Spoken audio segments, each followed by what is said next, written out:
हर mystery का एक जवाब होता है, या एटलीस्ट हमें तो यही बताया गया है। लेकिन अर्थ पर कुछ जगह ऐसी भी हैं जो हर लॉजिक, हर एक्सप्लेनेशन और कभी कभी साइंस को भी चैलेंज करती नजर आती हैं। Let's visit 3 places on earth that shouldn't exist.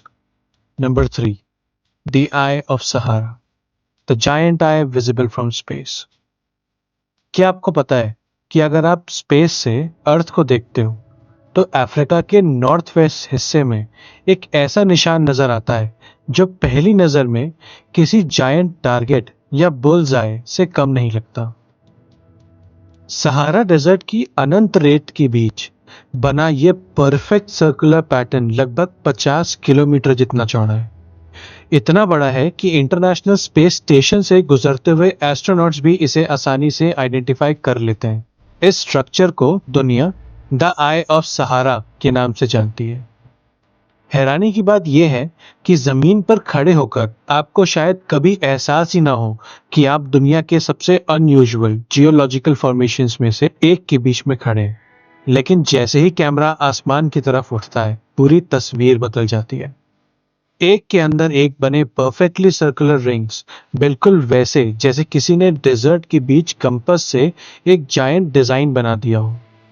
और यहीं से शुरू होती है असली मिस्ट्री, द एटलांटिस कनेक्शन। जब इस स्ट्रक्चर की सैटेलाइट इमेजेस पब्लिक हुई, इंटरनेट पर थ्योरीज की बाढ़ आ गई। सबसे फेमस थ्योरी ये थी कि शायद ये वही जगह है जिसका जिक्र ग्रीक फिलोसोफर प्लेटो ने हजारों साल पहले किया था, विच इज एटलांटिस। एक ऐसी एडवांस सिविलाइजेशन जो एक ही दिन में समुद्र के नीचे समा गई थी। इस थ्योरी को मानने वाले लोगों का कहना था कि आई ऑफ सहारा के सर्कुलर रिंग्स और प्लेटो के डिस्क्रिप्शन में काफी सिमिलैरिटीज मिलती हैं। धीरे धीरे डॉक्यूमेंट्रीज, बुक्स और यूट्यूब वीडियोस ने इस थ्योरी को और पॉपुलर बना दिया। कई लोगों ने तो बिना किसी साइंटिफिक प्रूफ के ही इसे the lost city of Atlantis तक कहना शुरू कर दिया। What science discovered. शुरुआत में साइंटिस्ट को भी लगा कि शायद ये किसी जाइगेंटिक एस्ट्रॉयड इम्पैक्ट का नतीजा होगा। आखिर इतने बड़े और सर्कुलर स्ट्रक्चर्स अक्सर इम्पैक्ट क्रेटर्स के ही होते हैं। लेकिन जब रिसर्चर्स ने यहाँ की रॉक्स का डिटेल में एनालिसिस किया तो उन्हें एक बड़ी प्रॉब्लम मिली।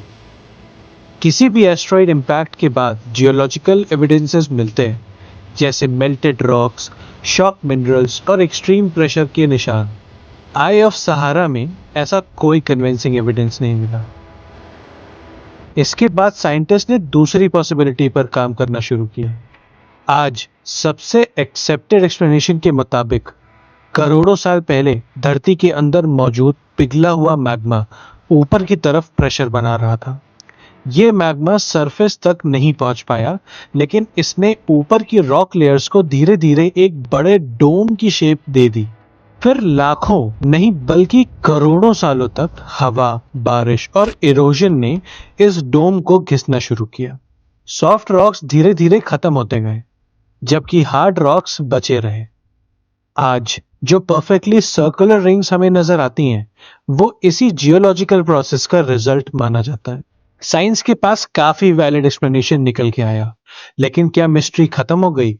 बिल्कुल नहीं, स्टिल अ मिस्ट्री।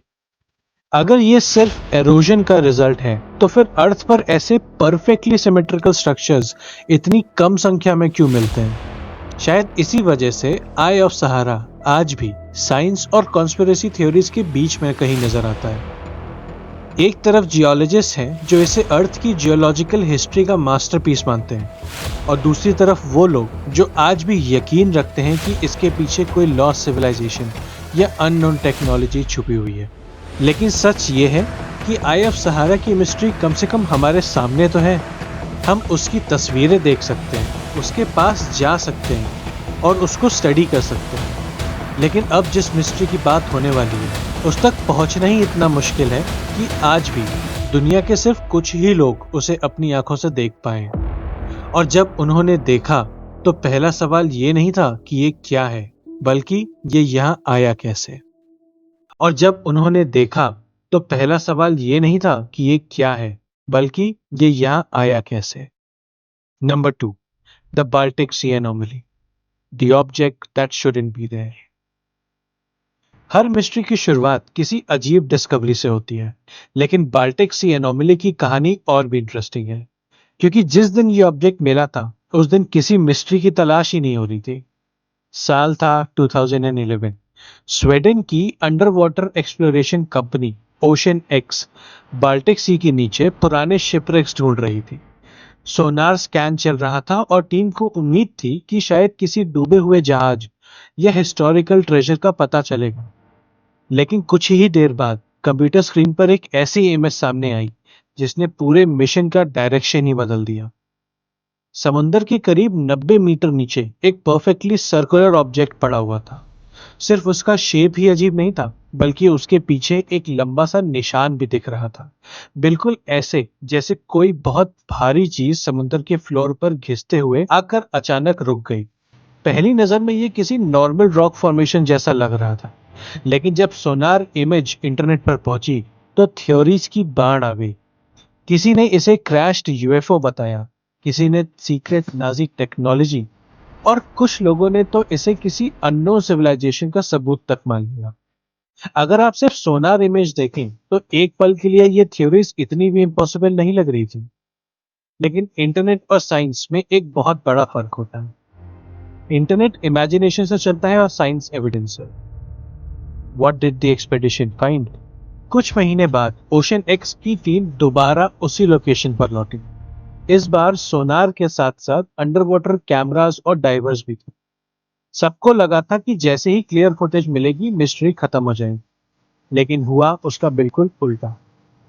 बाल्टिक सी का पानी इतना ठंडा और विजिबिलिटी इतनी कम थी कि ऑब्जेक्ट को क्लियरली रिकॉर्ड करना ही मुश्किल है। जो फुटेज सामने आई उसमें ऑब्जेक्ट किसी स्मूथ मेटालिक स्पेसशिप से ज्यादा एक रफ रॉक फॉर्मेशन जैसा दिख रहा था। फिर भी कुछ चीजें साइंटिस्ट का ध्यान खींच रही थी। ऑब्जेक्ट के ऊपर अनयूजुअल क्रैक्स थे, कुछ हिस्सों की शेप अननेचुरली स्ट्रेट लग रही थी, और सबसे इंटरेस्टिंग बात यह थी कि एक्सपेडिशन के कुछ मेंबर्स ने क्लेम किया कि ऑब्जेक्ट के पास जाते ही उनके इलेक्ट्रॉनिक इंस्ट्रूमेंट्स कुछ समय के लिए प्रॉपरली काम करना बंद कर देते थे। ये क्लेम आज भी बाल्टिक सी एनोमली से जुड़ी सबसे कंट्रोवर्शियल बातों में से एक है, क्योंकि इसे इंडिपेंडेंटली कभी वेरीफाई नहीं किया जा सका। इसी वजह से साइंटिस्ट इसे एक इंटरेस्टिंग ऑब्जर्वेशन तो मानते हैं, लेकिन प्रूफ नहीं। आज ज्यादातर जियोलॉजिस्ट का मानना है कि बाल्टिक सी एनोमली शायद आइस एज के दौरान बनी एक अनयूजुअल रॉक फॉर्मेशन है। हजारों साल पहले ग्लेशियर्स ने बड़े बड़े पत्थरों को ढकेल कर समुद्र के फ्लोर पर छोड़ दिया था। समय के साथ इरोजन और सेडिमेंटेशन ने उन्हें और भी अजीब शेप दे दी। ये एक्सप्लेनेशन साइंटिफिक एविडेंस के हिसाब से सबसे ज्यादा एक्सेप्टेड है, लेकिन फिर भी दो सवाल आज तक बचे हुए हैं। अगर ये सिर्फ एक नेचुरल रॉक फॉर्मेशन है तो इसकी शेप इतनी परफेक्टली सर्कुलर क्यों लगती है, और उसके पीछे दिखने वाला ड्रैग मार्क आखिर बना कैसे? शायद इसीलिए बाल्टिक सी एनोमली आज भी उन मिस्ट्रीज में शामिल है जहां साइंस के पास एक्सप्लेनेशन तो है, लेकिन इंटरनेट के पास उससे कहीं ज्यादा थ्योरीज। लेकिन अब तक इन दोनों मिस्ट्रीज में एक बात कॉमन थी, दोनों जगह आज भी वही मौजूद हैं। हम उन्हें देख सकते हैं, उनकी स्टडी कर सकते हैं। अब जिस मिस्ट्री की बात होने वाली है वहां मिस्ट्री कोई ऑब्जेक्ट नहीं है, मिस्ट्री है लोग। लोग जो घर से निकले, प्लेन्स जो आसमान में उड़े और फिर कभी वापस लौट कर नहीं आए, और इसी वजह से दुनिया इसे कहती है the Alaska triangle, where people simply vanish. अगर दुनिया में किसी एक जगह को कैपिटल ऑफ मिसिंग पीपल कहा जाए तो शायद वो अलास्का होगा। पहली नजर में अलास्का किसी पोस्टकार्ड से निकली हुई जगह लगती है। बर्फ से ढके पहाड़, घने जंगल, बहुत सारे ग्लेशियर्स और ऐसी खूबसूरती जो शब्दों में बयां करना मुश्किल हो। लेकिन इसी खूबसूरती के पीछे छुपा है एक ऐसा राज जिसने कई सालों से इन्वेस्टिगेटर्स, साइंटिस्ट और कॉन्स्पिरेसी थ्योरिस्ट सबको उलझा कर रखा है। इस मिस्ट्री का नाम है द अलास्का ट्रायंगल। ये कोई ऑफिशियली मार्क ट्रायंगल नहीं है, ये एक इमेजिनरी एरिया है जो आमतौर पर एंकोरेज, जुनेयू और उत्कियागविक को जोड़कर बनता है। और इसी रीजन के बारे में दावा किया जाता है कि यहाँ पिछले कई दशकों में हजारों लोग बिना किसी ट्रेस के गायब हो चुके हैं। अगर सिर्फ एक दो लोग मिसिंग होते तो इसे शायद कोइंसिडेंस कहा जा सकता था, लेकिन जब नंबर्स बढ़ने लगे तब लोगों ने सवाल पूछना शुरू किया। रिपोर्ट्स के मुताबिक 1970s के बाद से अलास्का में हजारों मिसिंग पर्सन केसेस रिकॉर्ड किए गए हैं। इनमें से बहुत से लोग कभी नहीं मिले, कुछ के रिमेन्स सालों बाद मिले और कई ऐसे भी हैं जिनका आज तक कोई पता नहीं चल सका। यहीं से शुरू होती है असली mystery, the disappearance that shocked America. साल था 1972। अमेरिका के दो powerful politicians, house majority leader hello बॉग्स और कांग्रेसमैन निक बेगिच, एक छोटे एयरक्राफ्ट से अलास्का के ऊपर सफर कर रहे थे। प्लेन में पायलट भी था। फ्लाइट नॉर्मल थी, वेदर भी इतना खराब नहीं था कि इमरजेंसी की उम्मीद की जाए, लेकिन कुछ ही देर बाद प्लेन रडार से गायब हो गया। उसके बाद जो हुआ वो उस वक्त अमेरिका के इतिहास की सबसे बड़ी सर्च ऑपरेशंस में से एक बन गया। हजारों स्क्वायर मीटर्स का एरिया सर्च किया गया, डजन्स ऑफ एयरक्राफ्ट्स भेजे गए, मिलिट्री ने भी ऑपरेशन ज्वाइन किया, लेकिन न प्लेन मिला, न पैसेंजर्स, और न ही कोई रैकेज, और न ही कोई इमरजेंसी सिग्नल। जैसे वो एयरक्राफ्ट हवा में ही गायब हो गया हो। आज इतने सालों बाद भी उस फ्लाइट की डिसअपीयरेंस एक मिस्ट्री है। और ये सिर्फ एक इंसिडेंट नहीं था, इसके बाद भी अलास्का के इसी रीजन से कई पायलट्स, हाइकर्स, हंटर्स और टूरिस्ट्स गायब हुए हैं, जिनका आज तक कोई कन्विंसिंग एक्सप्लेनेशन नहीं मिला। इसी वजह से धीरे धीरे इस जगह को लोग अमेरिका का बर्मुडा ट्रायंगल कहने लगे। Science versus theories. क्या सच में यहाँ कोई सुपरनैचुरल फोर्स काम करती है? साइंटिस्ट इस बात से सहमत नहीं है। उनका कहना है कि अलास्का का टेरेन दुनिया के सबसे हार्श एनवायरनमेंट्स में से एक है। यहाँ घने जंगल हैं, एक्टिव ग्लेशियर्स हैं, अनप्रेडिक्टेबल वेदर है और ऐसे पहाड़ी इलाके हैं जहाँ रेस्क्यू टीम को तक पहुँचने में कई दिन लग जाते हैं। कई बार सिर्फ कुछ ही मिनट्स में क्लियर स्काई स्नो स्टॉर्म्स बन जाते हैं। डेंस फॉरेस्ट के अंदर जीपीएस सिग्नल भी अनरियलिस्टिक हो सकते हैं और अगर कोई इंसान गलत डायरेक्शन में चल पड़े तो उसे ढूंढना ऑलमोस्ट इम्पॉसिबल हो सकता है। ये एक्सप्लेनेशन काफी लॉजिकल लगता है, लेकिन फिर भी कुछ सवाल आज तक बचे हुए हैं। आखिर कुछ एयरक्राफ्ट्स का रैकेज कभी क्यों नहीं मिला?